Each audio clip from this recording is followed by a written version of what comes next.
My name is Gretchen Burkle, and I'm delighted to join you today and connect on the topic of international religious freedom. At the U.S. Agency for International Development, I am currently the Acting Deputy Director of the Center for Faith-Based and Neighborhood Partnerships, and my home office is the Middle East Bureau, where I work on religious and ethnic minority issues. At USAID, our mission is to lead on international development and humanitarian efforts around the world to alleviate poverty, strengthen democratic governance, and help people and communities build strong, resilient, thriving societies. The agency has a long history of partnering with and alongside religious communities and faith-based organizations to advance shared development objectives. The Center for Faith-Based and Neighborhood Partnerships at USAID does exactly that. The center works to build bridges between USAID and faith-based and community organizations to advance shared development, diplomatic, and humanitarian goals worldwide.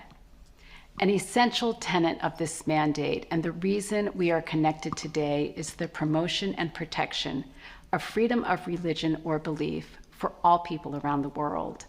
The ability to worship and practice one's faith or no faith at all in the public square is a fundamental right and matter of great human dignity.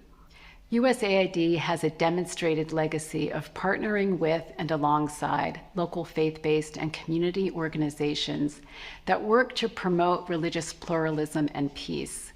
We are committed to these ideas because they reflect not only USAID's principles, but American values as well. Today, more than ever, we stand at a critical moment for this mission. We know that around the world, many governments continue to crack down on religious expression and discriminate against their own citizens based on their faiths. As we confront this crisis and others, including democratic backsliding and systematic oppression of minority religious groups, it's more important than ever that we recognize that religious freedom must not be treated as an isolated topic. Instead, its protection and promotion, truly its integration into our partnerships around these global challenges, must be part of the solution. So why does religious freedom matter to me personally? Freedom of religion or belief is a fundamental human right, and I have seen the devastating consequences of what happens when genocides and atrocities target religious and ethnic communities for their beliefs. Our work at USAID provides a measure of hope for some of these varied communities. I have heard stories of trauma on a recent trip to Iraq, where I met with many communities and individuals, Yazidis, Christians, Muslims, all who were impacted by the ISIS genocide starting in Iraq in 2014. Ancient communities were torn apart, and many women, particularly Yazidi women, suffered the added horrific trauma of rape. Why should religious freedom matter to others? Securing this right is also essential to so many of our foreign policy goals. Countries which stigmatize or oppress religious minorities or restrict the opportunity to worship freely, we know are more prone to instability and conflict. In fact, research shows that countries with high government restrictions on religion are more than twice as likely to witness social conflict as those with low or no restrictions.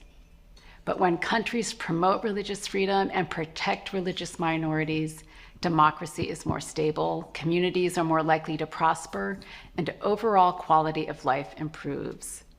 Indeed, we see in our work at USAID that when religious actors have the freedom to exercise their rights, they can be incredible change agents on all sorts of issues. That's why, for example, at USAID Iraq, we work to support the communities impacted by the ISIS genocide so that these communities can heal, rebuild their lives, and hopefully focus on rebuilding trust between communities. I'm particularly proud of the work that USAID did in Iraq around the Yazidi Survivors Law. This piece of legislation passed by the Iraqi parliament in 2021 provides reparations for both men and women, and both from and across religious and ethnic minority groups, so that they can focus on rebuilding their lives and hopefully rebuilding their communities. And I can share with you that there's nothing like returning home to our country after a trip overseas where we have this fundamental right and the ability to practice our faith as we see it. We know it is a treasured gift that we have as Americans. So it's why I encourage all of you today and wish you best of luck on this conference as you focus on building international religious freedom. Thank you.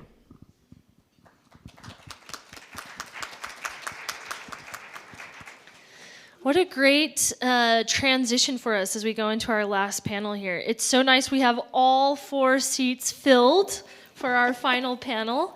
And I want to tell you a little bit about who's sitting next to me and where we are going.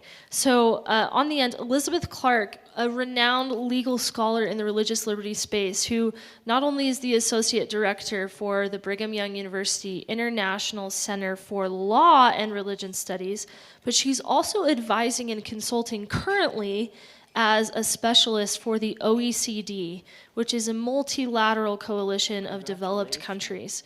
So she's going to bring really important expertise on some of the legal issues that Rabbi Saperstein touched on, but also that international perspective. Jannah Scott has both public service experience, consulting experience, civil society experience, so she's going to bridge between all of these perspectives. She served under the Obama administration, helping with faith-based partnerships, which is an initiative of the White House to work with faith-based organizations on interfaith, but also just community development, urban policy, a host of other things. And now she's on the civil society side of religious freedom advocacy, so really bridging that together for us. And Gulalai, who is an asylum seeker from Pakistan, who started her own human rights organization in Pakistan to respond to a lot of the issues that she's seeing there. And she's bringing the humanist perspective, which we mentioned earlier is an atheist perspective. So really an important international voice here. And speaking about a non-religious voice, we're going to bring all of this together to talk about what is the current climate of religious freedom in the world today. Elizabeth, why don't you start and we'll just work down the panel. Sure. Thank you for the question, and thank you for inviting me. It's such a pleasure to be here. I've worked with UCCD and Bellwether before and been so impressed by the great work they do. Climate on international religious freedom. Well, Pew Charitable Trusts, for example, has been tracking the state of religious freedom around the world every year, and they've shown that it's been getting worse. And I think you can see that as well if you think of sort of the number of countries that have moved into a more authoritarian type government, the sort of democratic backsliding you see, like Hungary or Turkey, and certainly Russia. And so it's discouraging. It's not completely hopeless, but I think there are a lot of challenges there. Yeah, Jannah. Well, I just want to hearken back to everybody's memory to Nadine's speech, which, of course, Elizabeth wasn't here, but she echoed that brilliantly in just a couple of words, that it is in decline. But I also want to agree that I still believe there's hope. And I believe there's hope because many of the countries where you see decline have very young populations. And I think if there's some way that we can get to the hearts and minds of the young people, I think we will be able to be on an upward swing in the future. Oh, Jad. First of all, thank you for bringing me here. I'm now under the pressure of speaking short, for which I don't have the skills. So speaking of, when we speak about global decline in the religious freedoms, Pakistan is, of course, one of the countries where we have seen a continuous decline in religious freedoms, in freedom of religion and belief. So I want to give you a bit of perspective from Pakistan, which will kind of tell that what is actually happening when you look closely at one country. Pakistan is a country which has 96% Muslim population, most dominantly Sunni Muslims, and the 4% of the population are religious minorities, including Christians, Hindus, Buddhists, and Ahmadis. The Constitution of Pakistan says that it is the Constitution of Pakistan has established Islam as the state religion. So all laws in the country has to be aligned with the Sharia law. And though the laws in the Constitution speaks about religious freedom, but then there are also acts in the constitutions, and there are laws that actually deprive religious minorities from their basic human rights. For example, Ahmadi, which I said they're a religious minority, Ahmadi themselves self-identify as Muslims. It is a minority, it is a sect within Islam. They self-identify as Muslims. However, the Constitution of Pakistan have declared them non-Muslims. So also the laws do not allow them to self-identify as Muslims. Not just do not allow, it has actually criminalized for them to identify as Muslims. They cannot call their religious spaces as mosque. They cannot read, they are not allowed to read the Quran, which all Muslims read. They cannot propagate their religion. Actually, many Ahmadis are behind the bars for propagating Ahmadi literature, which is basically Muslim literature. Also, I, as a Pakistani citizen, though we do not have the right to identify ourselves as non-religious, like when we apply for passports or national identity cards, we are not given kind of like there is no section, you have to choose religion. And also for safety reasons, even if someone is non-religious, they're not going to declare themselves on documents as non-religious, because though there is no law in the country that criminalizes being non-religious, but socially or at community level, being non-religious is seen as blasphemous, and then there are blasphemy laws that are used against people who declare themselves non-religious. But coming back to the point of Ahmadi persecution, which is kind of like one example of what is happening to people who do not belong to the dominant religious group. So when we have to apply for passport, I have to tick on a block, say I'm Muslim, even if I'm not. And to get passport, I have to sign a document in which I have to denounce Ahmadi faith. If I refuse to sign that document, I will not be able to get my passport. I will not be able to get my national identity card. And not only I have to denounce, even Ahmadis, if they want to be declared as Muslims, they also have to denounce their own faith. And that is the reason so many Ahmadi population, they have not been taking part in the elections, because the way the system has been made that they would have to denounce their own faith if they want to be part of the political processes. So when the Constitution declares someone as non-Muslim, it affects their legal rights, it affects their right to political participation, it affects their right to take part in the in social life. This is just one example.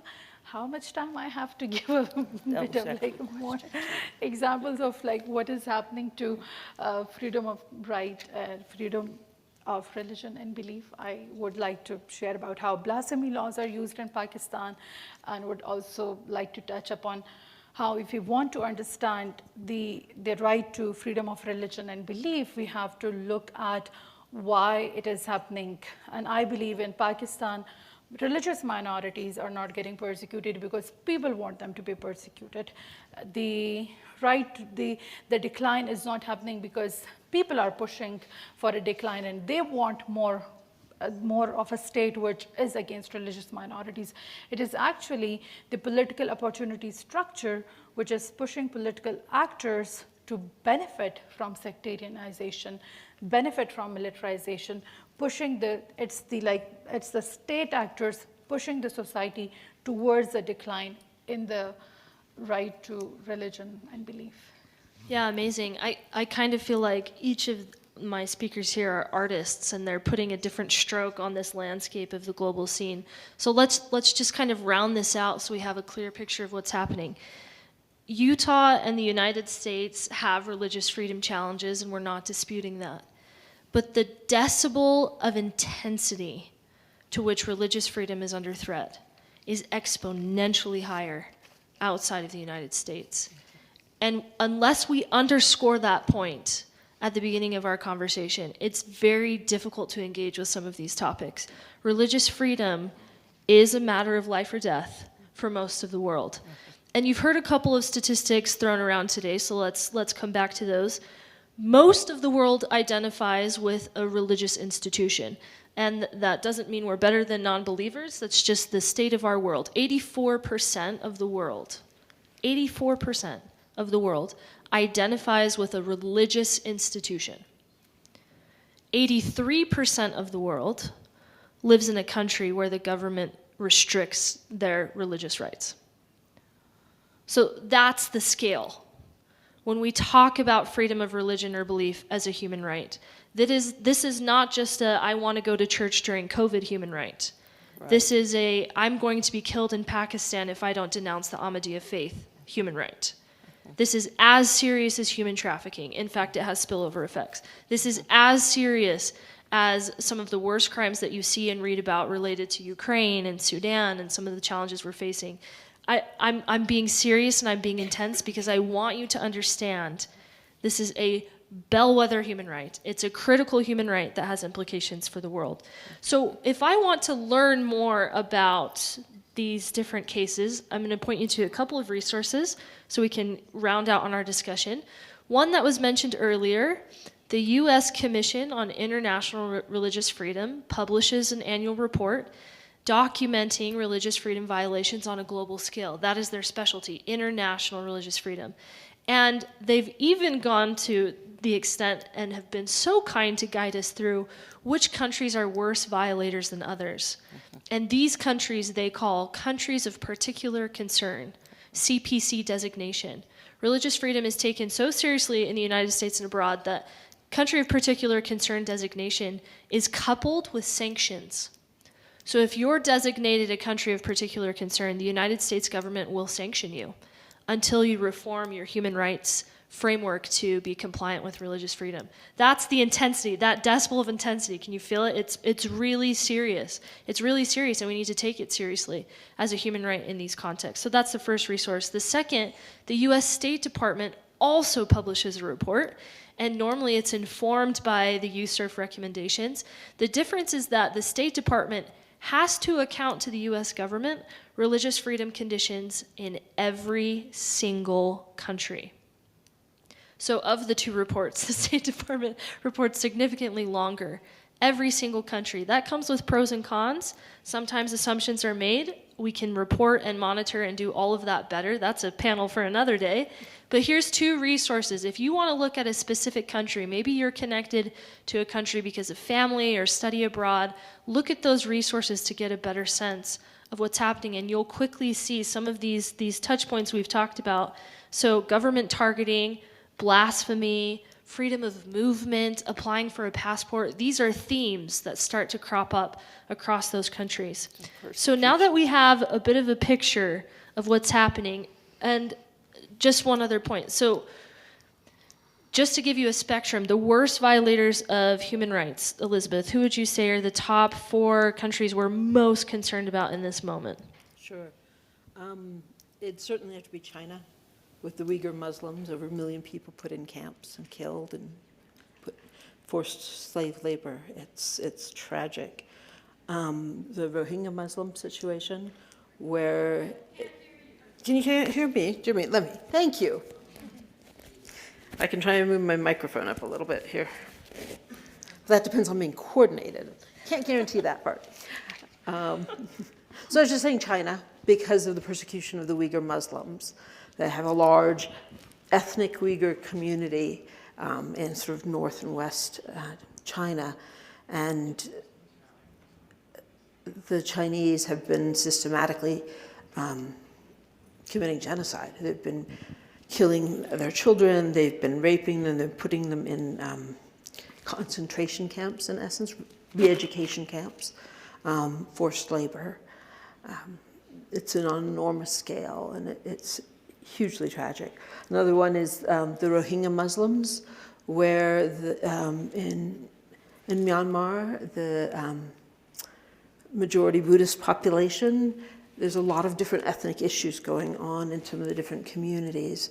And the Rohingya, who happen to be Muslim, are all driven out of the country. And most of them live now in refugee camps, unable to return to their homes. Russia, enormous levels of persecution against minority religions. Jehovah's Witnesses have been banned. There's over 250 Jehovah's Witnesses who have been thrown in jail for meeting together and praying or reading the Bible. I mean, those are some of the ones offhand. There's others that are problematic too. I mean, certainly you bring up Pakistan and what do you say, Turkey? Turkey, yeah. And India too. Well, let's let you get go ahead. Yeah, Jannah, I just add want people Please, to, I want please, people please. to hearken back Yeah. to, you know, when Elizabeth was still hosting people this morning when Nadine spoke, and she talked about the fact that when the state dinner is going to be held for Prime Minister Modi, there's going to be a group of people that are going to be, you know, standing up to speak against the human rights in India. There's actually about 14 countries this year, the report came out in May, that are on CPC, and then another few, I can't remember the number, that are on what you call special watch, where they might have been a particular concern and they maybe have made some progress thanks to people like Elizabeth and the work that she does around the globe. But yeah, I wanted to mention India in particular because of some of the things going on. And then of course, Pakistan is on the CPC list this year as well. Can I also add that if at this point someone is the worst human rights abuser, it's Taliban who are ruling Afghanistan. It has been almost 2 years that girls are not able to go to school. More than 600 days girls haven't been able to enter school building. It has been more than 150 days that girls in Afghanistan have not been able to go to university. So if someone here is like the worst, it's Taliban. And Taliban are in Afghanistan. I think being in the United States, we need some introspection. Because why Taliban are in power today? They are in power thanks to Doha deal. United States ignored democratically elected government of Afghanistan. And instead of first engaging in dialogue with democratically elected government, they chose to engage in dialogue with a terrorist group called Taliban. So Gulalai, she makes a good point, and I wanted to emphasize that, because I think we as Americans really have to think about, you know, not just look at them and say, oh, they're doing bad, and I'm not saying anybody's doing that, but I just want to make this point.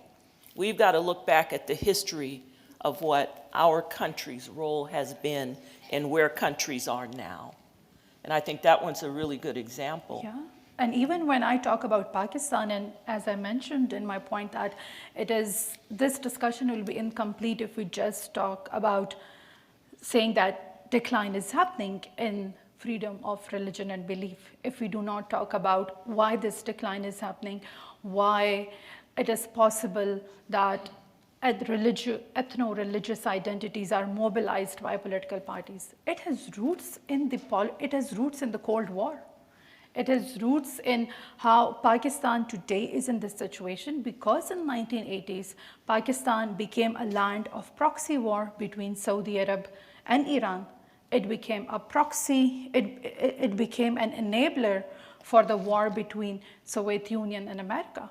US and Saudi Arabia funneled billions of dollars in Pakistan so that madrasas can be built, so that religious fundamentalism can be promoted in Pakistan, so that people can be recruited in jihad. Yesterday when we were sitting on the dinner table and Rachel asked me, what was your formative moment? And I told them the story that I grew in a time, and Luna was sitting on the table, I grew in a Pakistan when US and Saudi Arabia was funneling billions of dollars in Pakistan to promote jihadism.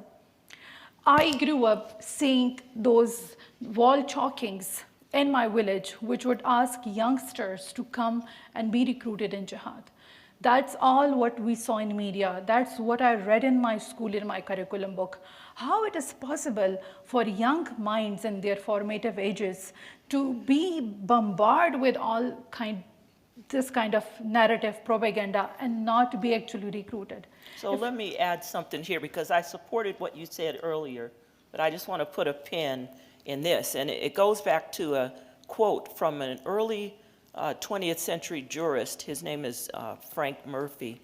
He talks about religious freedom being too sacred a right to be restricted or prohibited in any degree without convincing proof that there is a legitimate national security interest that would put the state in grave danger. And I want to be sure we understand, as we look back at history, it's not like, all these things that happened were being done to intentionally cause what is happening now. What we're seeing is unintended consequences, because although some people might see what America was doing was as funding the jihadists, America saw it as we're building up a buffer because Pakistan was supporting the U.S. in the war against Russia. And so they didn't see it as building up jihadists. They saw it as connecting with another, like a buffer country, a strategic zone, so that there could be success in that war. So we've got to think about it in that way, that religious freedom is always dependent on the geopolitical condition of a country. And if we look at it outside of that, then we start trying to blame people for stuff that may not be fair given the historical or geopolitical context. And Elizabeth, add, and then I'll add a comment. Okay. No, I was just going to say that this reminds me of a conversation I had with a Muslim scholar who led one of the larger law schools in India. And he was talking about all the persecution of Muslims in India over the last several years with President Modi. And he said, you don't understand. If the Americans don't stand up for us, no one else will. And I hadn't really thought about it in exactly that way. And I think what it ties in with both of you are saying is geopolitics matters. Large, powerful countries can have an outsized voice. But I think what's also true is there has to be interest, commitment, engagement at the local level too.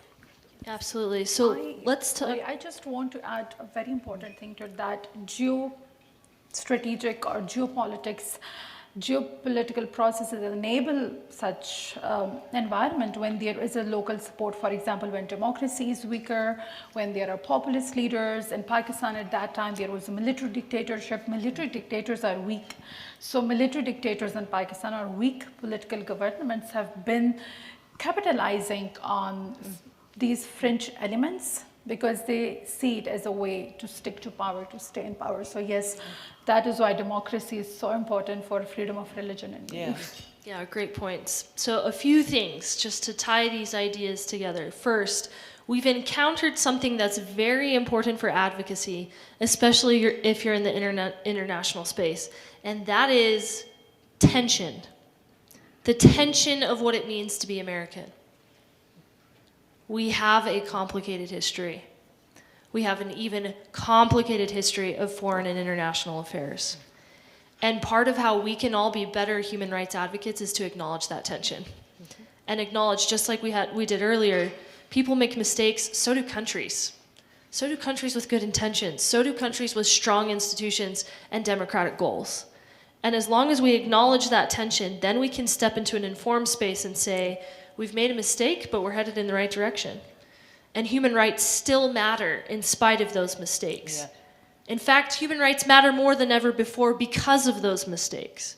And that's where we have to start this conversation, is to acknowledge the tension that we live in as Americans and the tensions we all live in regardless of your national identity. In fact, I like to tell people, you just have to pick your poison. American has some, Pakistan has some. Our national identities are entrenched with all kinds of tensions, and we just have to learn to embrace those, live with those, and then find the common ground, which in our case is human rights and freedom of religion or belief. So it's a dismal picture, and I hope you understand the gravity and the seriousness of what we're talking about. But there are model countries that are adopting freedom of religion or belief and building the bridges. Can we shift there? Each of you have worked in a country, and I'm excited to see the flip side of Pakistan where you've worked, where freedom of religion or belief has worked in spite of dictatorships, in spite of militarization. Can you each identify a country in the world where you've worked? Uzbekistan, maybe, some of the work here. It could be the same country where you have seen freedom of religion or belief as a foundational institution that has protected society, where it's working, where we can learn from and model this in our advocacy. All right, well, everyone's looking at me. You first, Elizabeth. That means I'm up. No, it's exciting to see change that does happen. I've been working over many years, I see David Saperstein here, worked with him when he was ambassador at large on issues in Vietnam, and since then on law reform in Uzbekistan. Change is slow. Meaningful change is slow. And it involves lots of discussions and lots of learning for us to see where they're coming from and them to see where we're coming from, and bringing in other perspectives from yet other people. But I think it's been heartening to see. I mean, Uzbekistan is a great example in that sense. It was so dismal for so long. It was one of the most repressive countries in the world, had over 50,000 political and religious prisoners, more than any other country in the post-Soviet world. I worked in that post-communist world I've been doing it 23 years, and I never thought I'd ever go to Uzbekistan, just because it was so repressive. But in 2016, when the strong man who'd been ruling died, the new president started to gradually loosen things up and open the economy up, open trade and travel. And one of the things that he was willing to open up was the religion laws. I mean, it's a sensitive area. It's right next to the Taliban in Afghanistan. And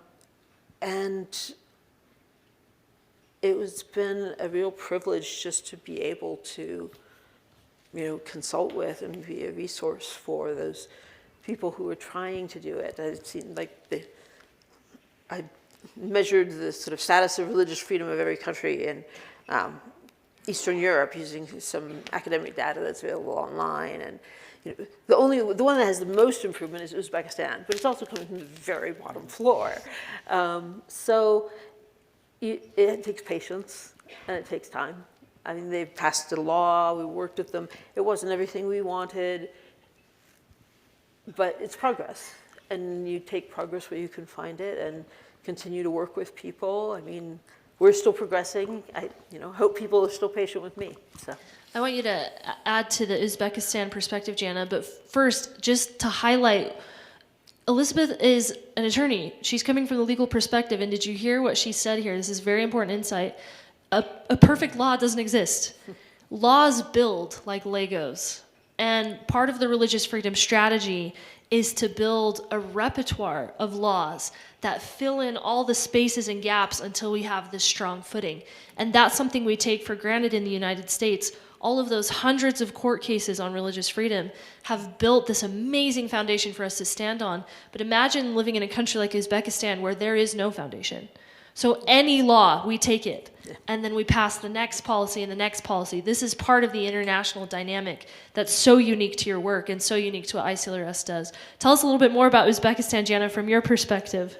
Well, in saying this, I want to say thank you to Felicia and Rachel for putting me on a panel between this woman who has moved nations and this woman who's moved nations. And I come in more on the civil society level. That's crucial. But I want you to know, if you look Elizabeth up, you'll see her on Zoom, and you'll see the president of Uzbekistan with this big smile on his face as he's awarding her for the work that she did there.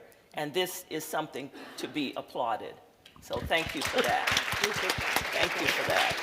She's so humble, she would never have said that, but people need to know that, because these pioneers are what we need. And people like Rachel go in and lay the groundwork for folks like me to then be able to come in and, have fun with the people. I took a young group to Uzbekistan in April, and it was really interesting to see how wonderfully joyful the people were all over the country. Given the repression that they've experienced for, what was it, 91 when they came out of Soviet, for over 30 years. And I'm talking about young people. And just a quick funny story. We went to 5 cities there: Tashkent, Samarkand, Bukhara, Khiva, and Nukos. When we got halfway through our trip, everywhere we went, people wanted to take pictures of us. And you know, it's a group of young African Americans that traveled with me. We get to this one city, and the translator is saying something to a lady in a local bazaar, because we wanted to get out of the tourist area. And they start laughing. And I said, well, what are they laughing about? And they point at my daughter, and the translator says, they saw her on TikTok. And so think back to what Aaron was talking about, and how you go into these nations, and maybe they're still working on the government side of things, but you can begin to have relationships over social media. And coming back to the US, my daughter is still in contact with all of those people that we met. But I really believe, and even the USCIRF report identifies Uzbekistan as making progress. And I really believe that nation is positioned, given where it is in the world. I suspect everybody knows where Uzbekistan is. Has a small border with Afghanistan on the south, Tajikistan on the southwest, Kazakhstan on the northwest, Kyrgyzstan on the north going over, and then Turkmenistan on the east. So it's a landlocked country, but I believe it's in a really pivotal position because in that area of the world, people go back and forth across the border, except Turkmenistan. That seems to be a little, still a little closed, but in the other areas, because we saw Tajiks, we saw Kyrgyz, we saw Uyghurs, we saw Uzbeks, we saw Tartars. You know, people, it's like a ethnic smorgasbord of Central Asia.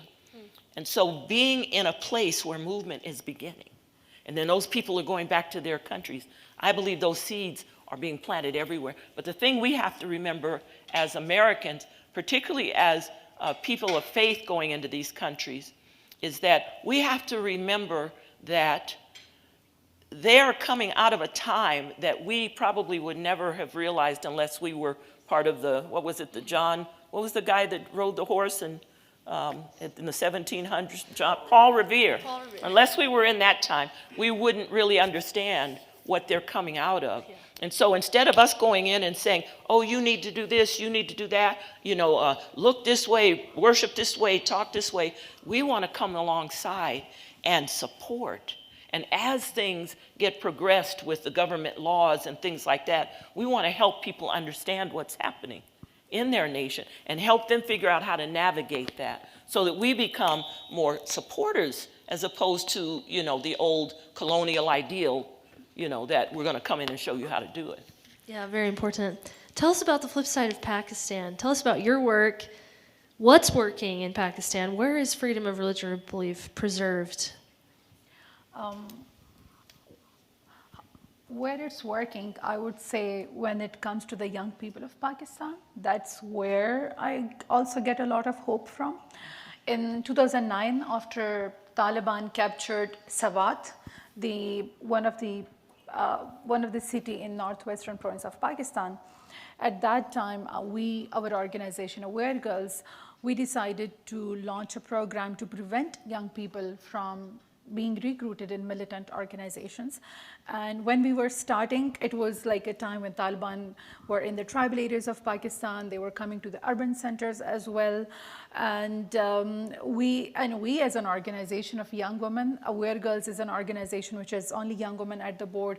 The staff of the organization is also all young women. So it's a very unique kind of organization in a culture that is very patriarchal, where you won't see any kind of like, or such kind of like leadership incubator for young women and girls. So when we were starting, we started with a group of 30 young people. And at that time, we thought that even organizing a group of 30 young people won't be possible. But we were amazed with the energy of the young people. Started with 30. In the span of 5 years, we were 20. We are already like 20 groups of Youth Peace Network. They have been trained by Aware Girls, and what they do is they reach out to other young people who are vulnerable to being recruited in the militant organizations, who are vulnerable to the propaganda of these extremist organizations, work with them one-to-one through study circles, through peer education, engage them in dialogue, and give them exposure to different ideas, people of different religion, people of different ideologies, different faiths.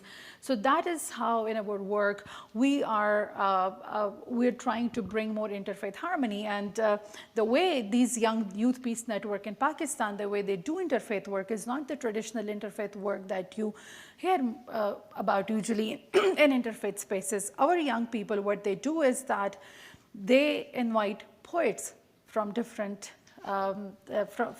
faiths. And they do, in our Urdu language, in Urdu, we do a poetry setting. It is called as mushaira, in which poets sits and they read poetry. So our young people organize mushairas, poetry settings, in which people from different faiths come together and they sing poetry of peace. And we usually do it in a religious space. Like at one point, we will do it in a church. Another, we'll do it in a Hindu temple. Then we would go and do it in a Muslim setting. So that is how these young people are bridging the gaps that have resulted because of domestic and international politics. So young people are running such kind of programs to bridge those gaps. And our 20 groups of young people, in the past 10 years, we have prevented more than 10,000 young people directly from being recruited in militant organizations. So that is the power of young people. And That's huge. Amazing. So we have Uzbekistan, we have within a country, Pakistan. I want to highlight one more example. And I've got another example too. Excellent. I love more examples. My own. I want to talk about Nepal. Bellwether focuses on genocide resistance. So the really dismal, intense stories we started with, that's where Bellwether specializes. Those are the communities we work with.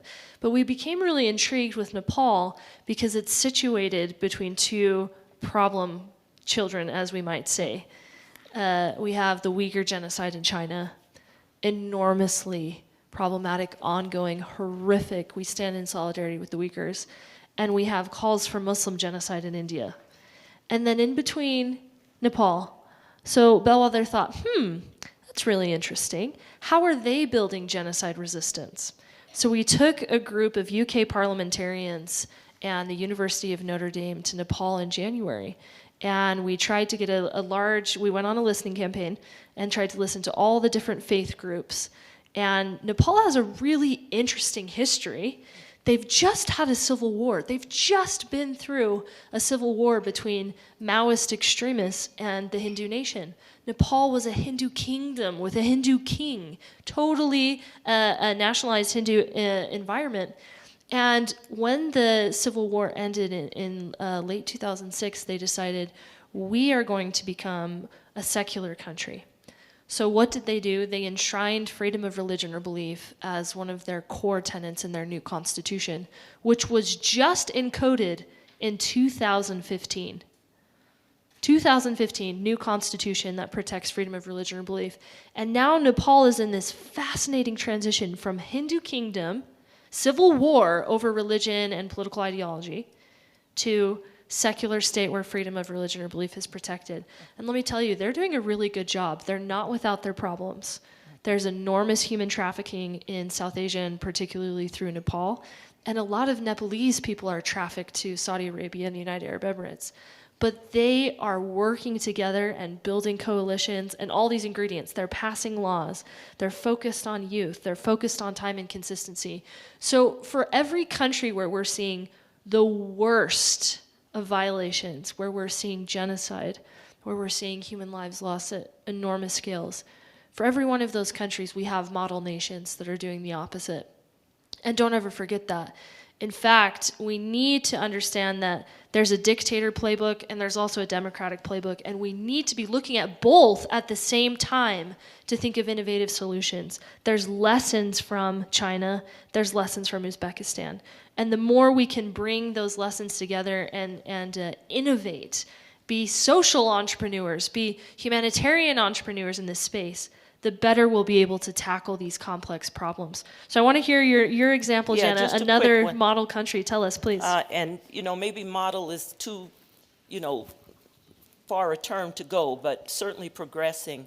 Azerbaijan has been a nation that was on the CPC. Now they're still on special watch. But a young country, 30-some years old, came out of the Soviet Union same time as Uzbekistan, and moved, predominantly Muslim country, although it's probably more of a secular democracy because of the fact that there are so many young people that grew up under an atheist type of regime. And coming out of that atheism is really the older people that really hold fast to their Muslim faith, and the younger people really coming up have been a little more open. But there's an interesting history to Azerbaijan in that during the antiquities, it was a nation on the Silk Road that embraced a lot of different religions. And so to this day, the Jewish religion, which is in Azerbaijan, the oldest Jewish settlement outside of Israel is in Azerbaijan, they have a special place. And they are treated with such grace. If Rabbi Saperstein were still here, he would attest to this because he mentioned it to me as I told him I was going to share this. But they also encoded it into their constitution. They're also in the midst of coming out of a conflict. I think OCSC might still be watching them related to that. But there's real hope because of a state policy that was implemented called the policy of multiculturalism. So they're looking at not just religious freedom, but also freedom of all cultures. And so when you start talking about, the possibility of LGBTQ being a culture in a country like Azerbaijan, I don't know if people feel comfortable enough there yet, but, within what's been set in law, there's that opening. If people have different races or ethnicities, there's that opening, And so I think for Azerbaijan to be called model, maybe not, but certainly progressing in a great degree because of their state policy of multiculturalism. Fantastic. I want to circle back to something Gulalai wants to touch on, which is we're thinking about the worst and the best and everything in between. Religious freedom is a spectrum. It's a continuum where on the greatest freedom experience in the world is the United States.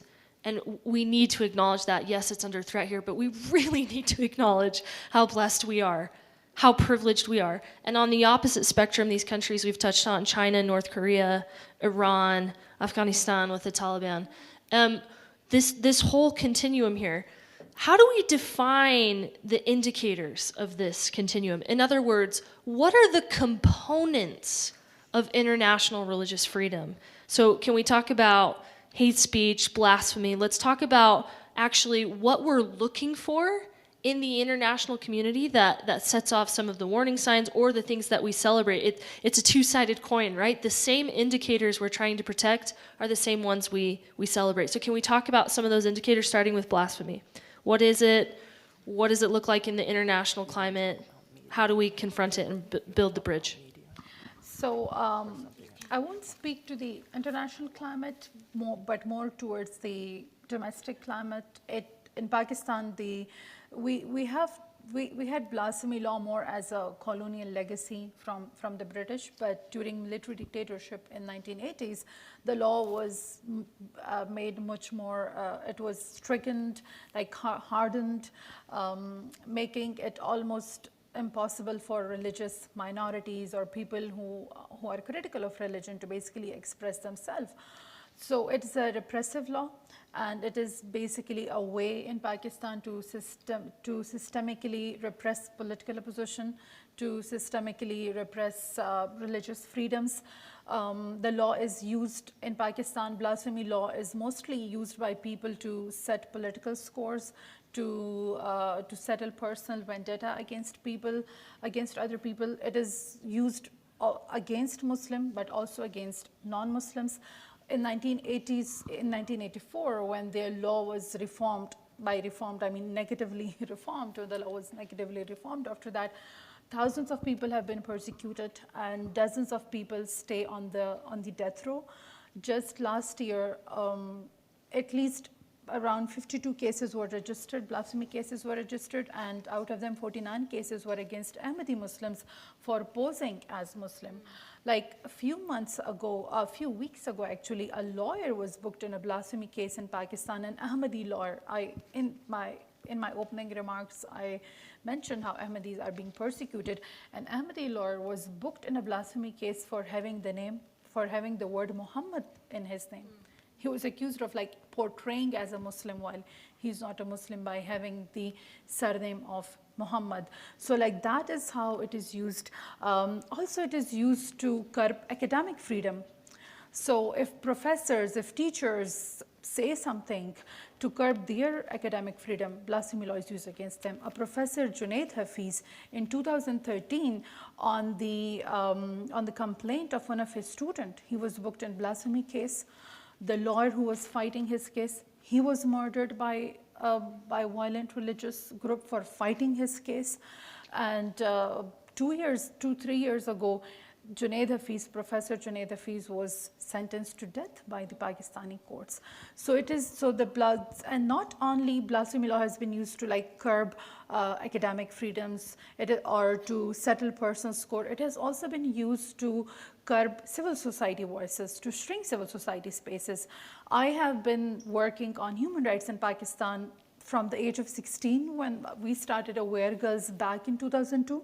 But in 2017, when the work of Aware Girls was having a huge impact on the community, and the non-state actors or the opposition, whoever, when they thought that they cannot stop me from my work, they decided to use the notion of blasphemy against me.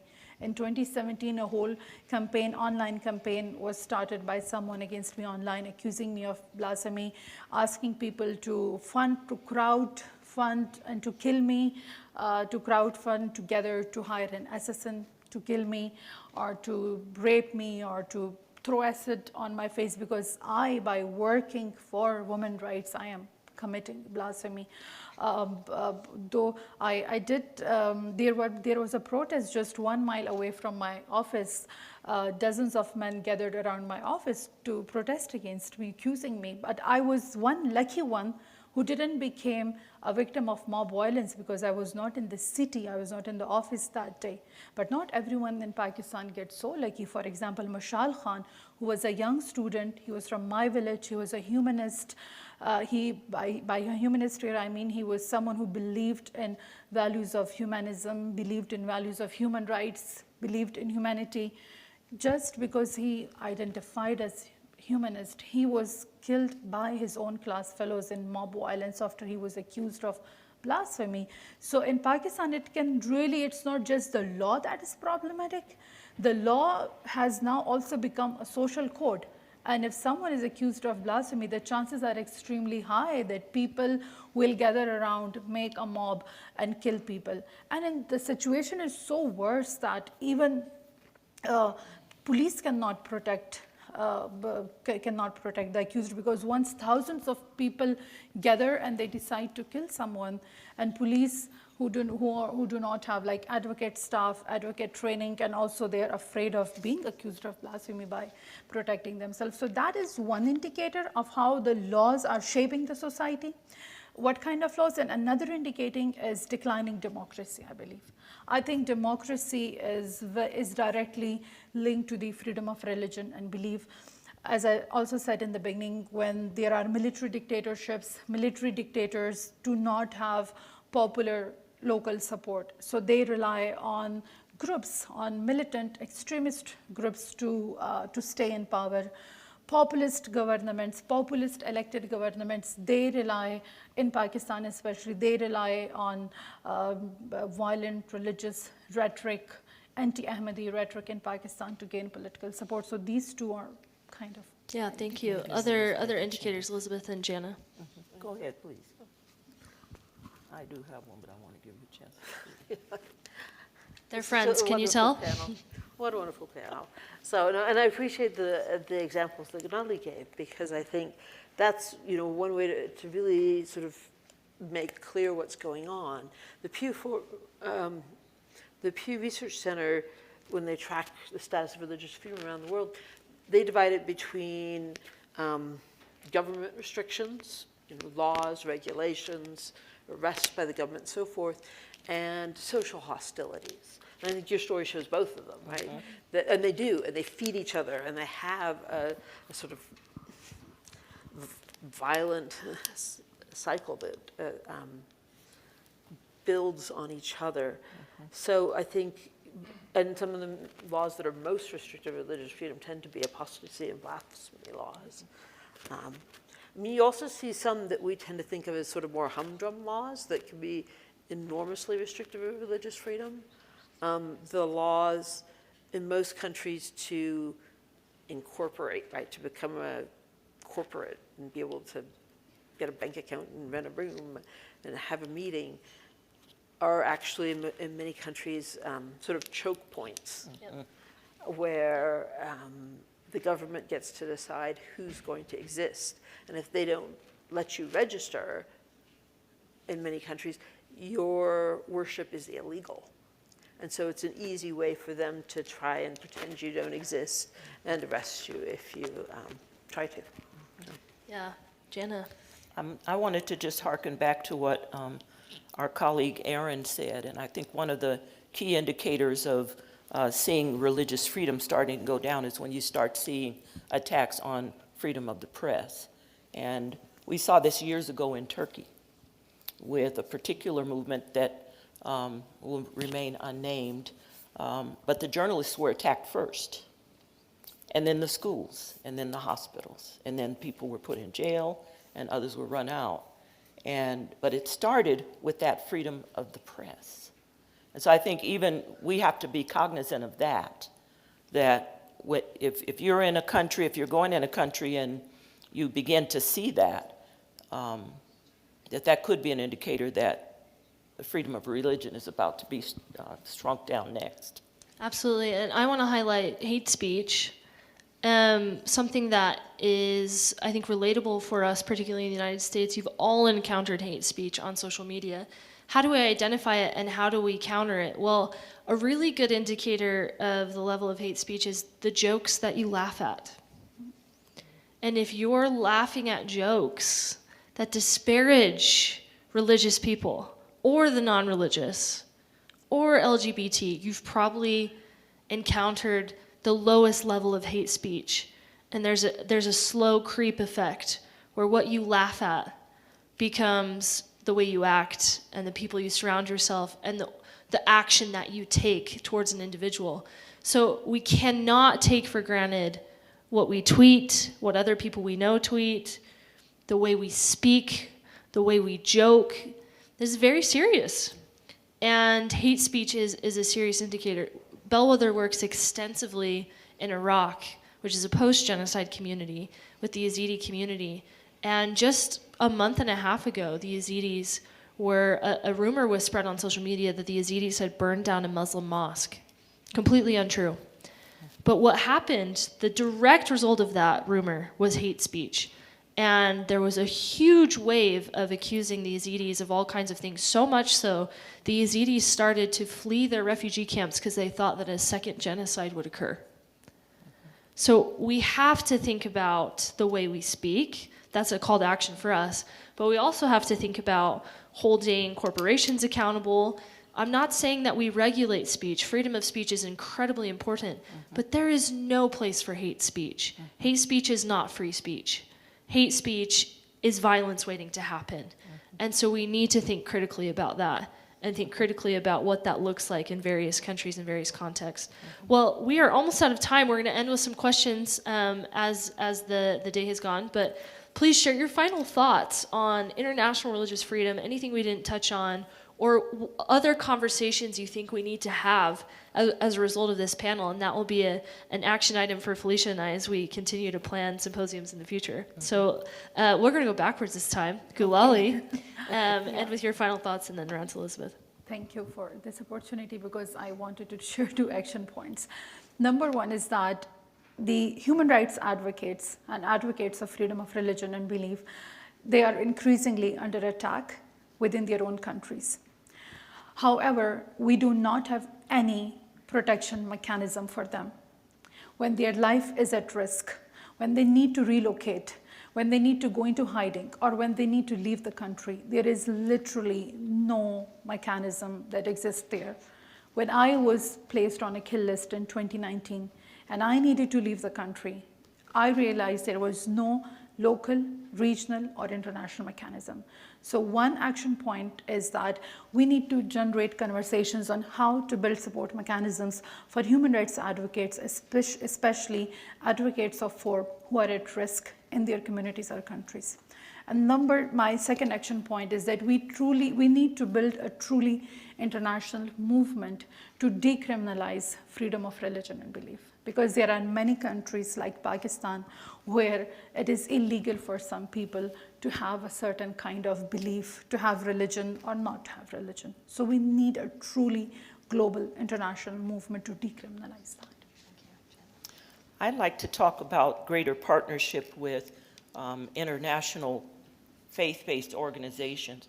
None of us are an island, and there are many international groups that are working quietly behind the scenes to help transform lives in some of these very difficult areas. And as human rights advocates, whether you are a person of faith or not, I think it would behoove us all to begin to make those connections tighter in these other countries. I think about, and I'm just going to throw this example out because I've just been so blessed by them in my personal life, even though I'm not a member of the Church of Jesus Christ of Latter-day Saints. These folks are worldwide in 190 countries. But how many of you, if you've worked internationally, have partnered with them in another country? I see maybe 3 hands or 4 hands going up. And this is where we need to do more of that, because then we're also, how would you say, modeling our interfaith collaboration, our understanding and respect for one another's faiths when we're overseas. If we're just trying to do it on our own in our own little religious vacuum, I think we lose the opportunity to really transform lives. And I just want to end with a very personal story. When I was a young woman, single mother of 5 children, aged 2 to 9, there was a faith group that came knocking on my door. And then they sent people after that. And then those women kept coming back. They kept coming back until I came out of a place of darkness, a place of addiction, a place of economic despair. My kids came out of a place of not having a mom who was really functioning, to where now I could sit on a stage like this with people like this. And it was a multi-faith effort, but it started with the Women's Relief Society of the Church of Jesus Christ of Latter-day Saints. So I just want you to know, each of us brings a very special gift into this work, but don't neglect the gift of the people who might be sitting right next to you, whether they're sacred or secular, because it could end up in the transformation of somebody's life.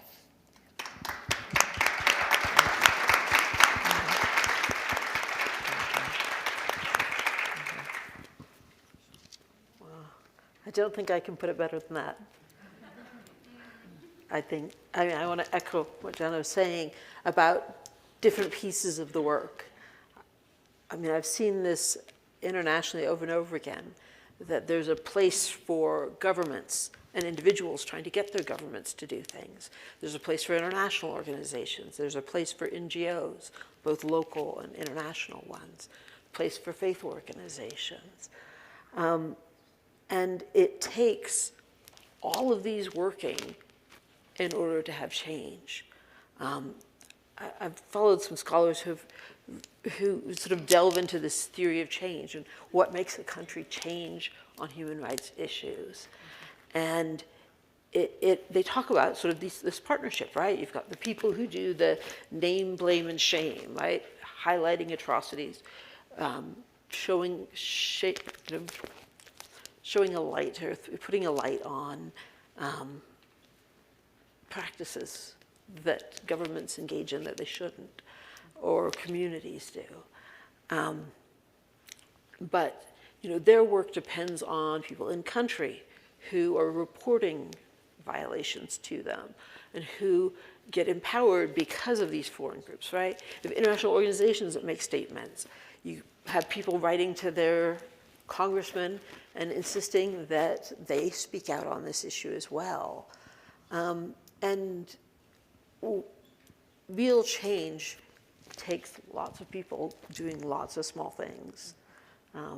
But ultimately it takes partnerships. And I just want to pay tribute to both Bellwether and UCCD. I've worked with both of them over the years, and they're first-class organizations that do the things that need to be done. Building the bridges.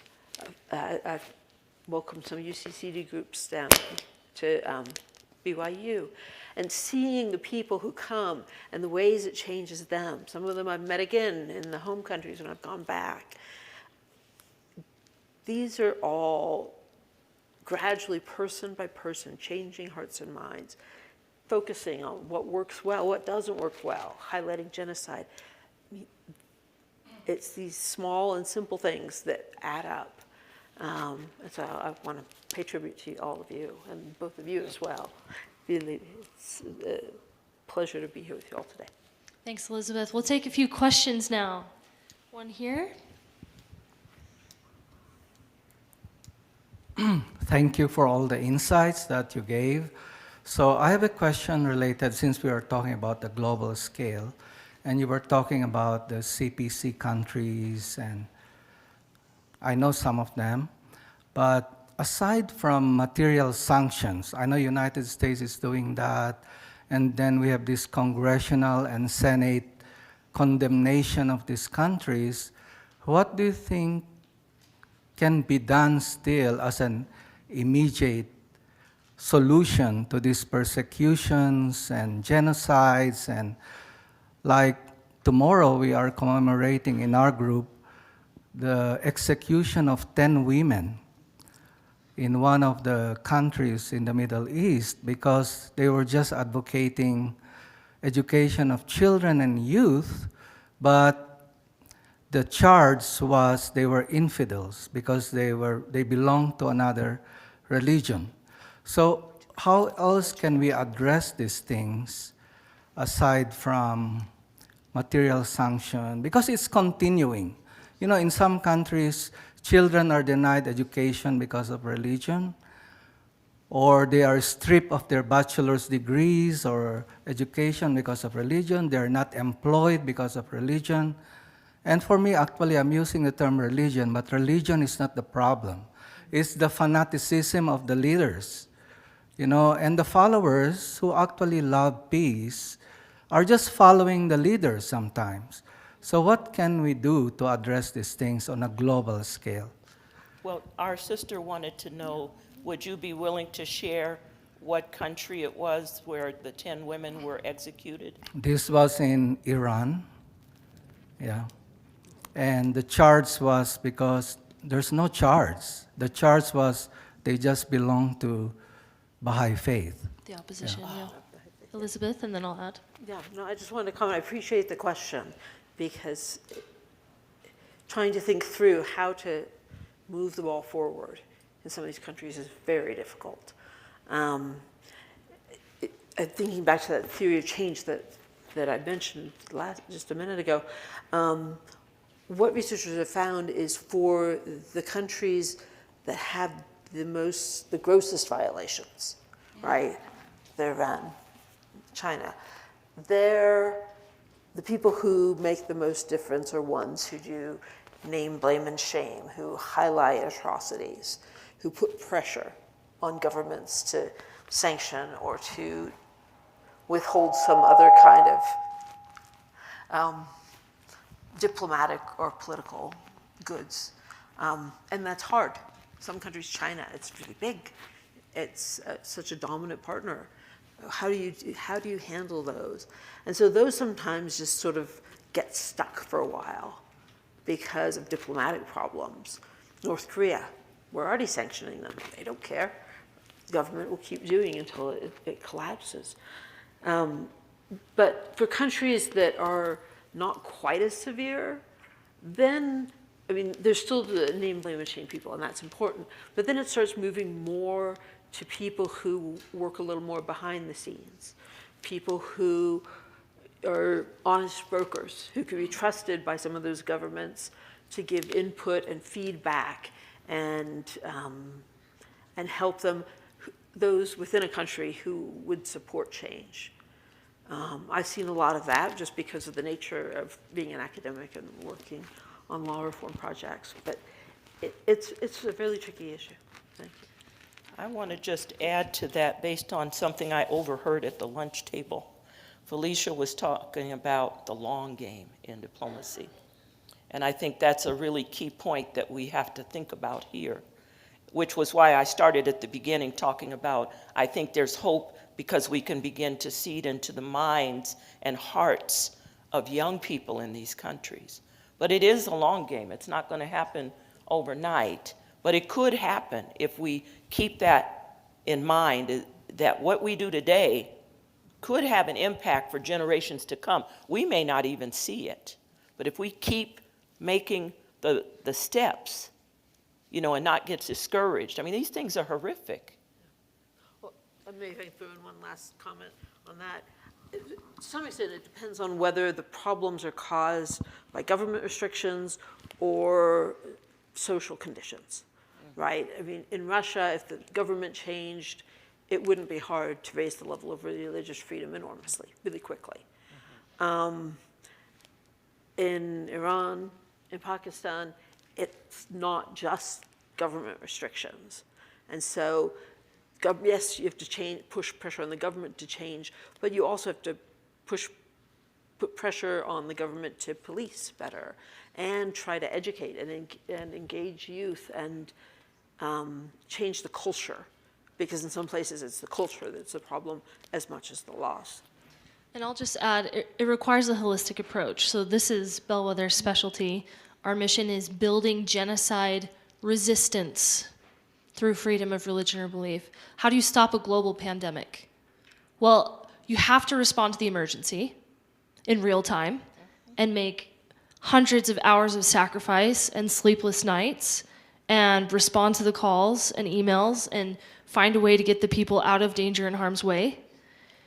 You have to start developing the vaccines that prevent this from ever happening in the first place, which for Bellwether's model include education, gender equality, freedom of the media. And then the long game, you have to teach people why the immunization is important. You have to teach people why freedom of religion or belief is important. And if you take that holistic response, you can create genocide resistance, genocide immunization in every country in the world, and that is our vision. And we've seen it done, and it requires a combination of all of those things at the same time. It is not easy.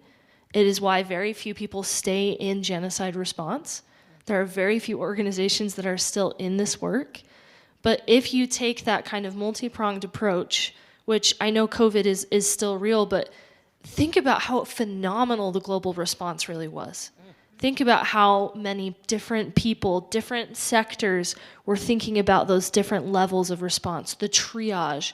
We can triage response. We can triage in countries like Iran and North Korea. It is possible. We can do something, but it requires kind of this holistic approach. Other questions? Yeah. Oh, from someone who hasn't asked a question yet before we come back. Yeah, over here.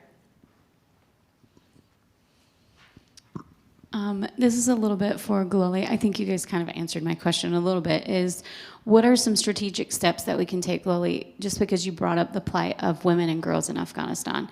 So what is something, like, where's a pressure point that we, as like just a common stay-at-home mom, can do to like put pressure on something that's so fiery within the United States? Like, what can we as citizens do? Where can we apply that pressure to see change and to force a hand of change potentially?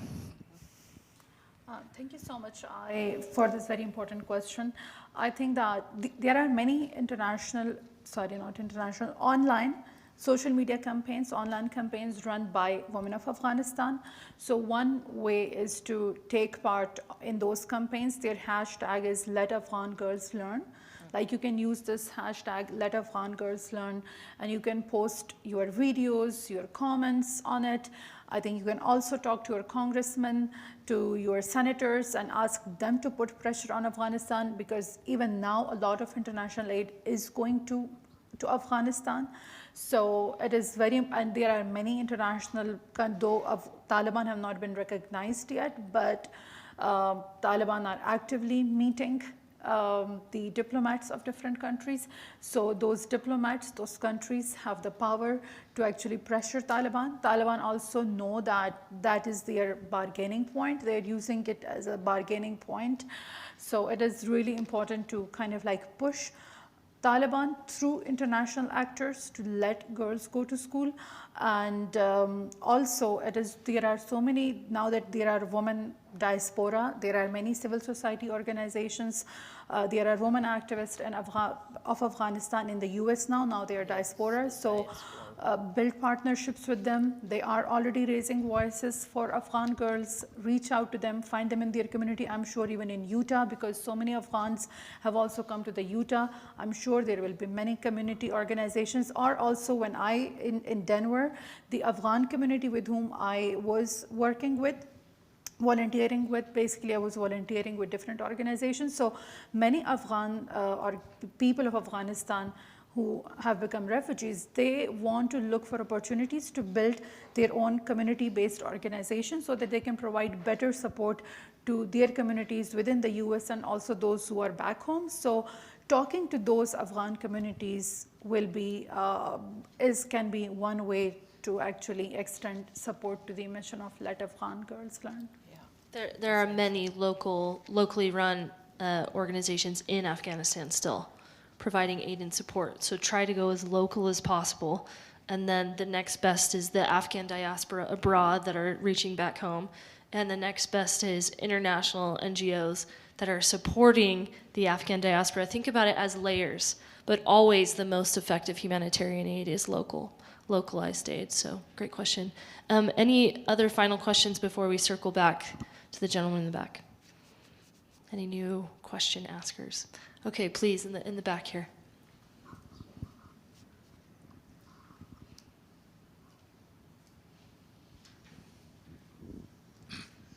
Some of you have been euphoric about America being such a heaven for religious pluralism and religious tolerance.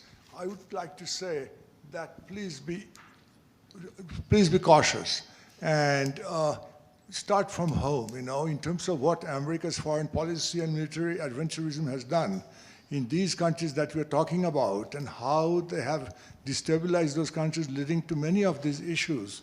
That was directly because of America's interventionism and destabilization. On top of that, America, there is nothing left in American politics. It starts with the center right, far right, and fascist right.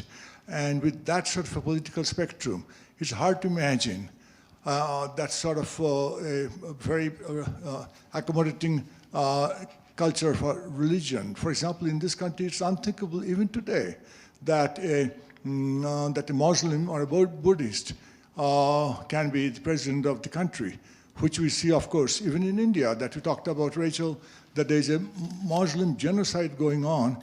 I was startled to hear that phrase, genocide, some discrimination for sure, what Modi government is doing during these last 10 years. But before then, it was a very much a multicultural, progressive, secular democracy with a Muslim president, Sikh prime minister, and a Roman Catholic woman being the most powerful woman, Sonia Gandhi, in India, in a Hindu country, So, yeah, things happen, things change, but there is a big Yeah. Religious, there's a big left politics in India too, and they are also resisting against Modi. Eventually, there would be some sort of compromise. But Yeah, anyway, thank you. we Thank have you to for be that careful comment. about terms we use, genocide and all that. Well, we have another opportunity to clarify. I love clarification. It's one of my favorite parts of the English language. It was euphorism with a caveat, which is why we modeled the symposium the way we did. We did not skip any steps. Remember where we started this morning. There are real threats in Utah, and we've talked about those. There are real threats in the United States. It's mostly just a perspective.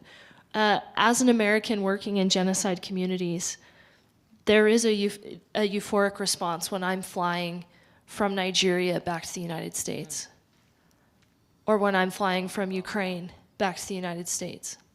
I will not deny that. But it's not mutually exclusive. That's the overarching theme of this conference, is that we can take the seriousness of what's happening in the United States and the seriousness of what's happening in the globe in their respective contexts without sabotaging either of the two. So I appreciate that comment, and we can add any final comments here. My final comment is take every threat seriously, right? Take your sphere of influence seriously. Can we make a difference in Utah and strengthen religious freedom? With a resounding yes. Can we take the threat seriously in the United States and strengthen religious freedom? With a resounding yes. Is the seriousness of religious freedom different outside of the United States? Yes. And that's the point. That's the caveat. But any other thoughts there on that point, or final thoughts for the conference today? And then Felicia for closing remarks. I think you said it from my perspective, and I'm just very grateful to Bellwether as well as Utah Global Diplomacy and my friends with the Sterling Foundation who gave me the space to be here today. So thank you very much. Freedom of right, freedom of religion and belief is a human right. If we lose it, we're going to lose other human rights as well. So let's fight for it.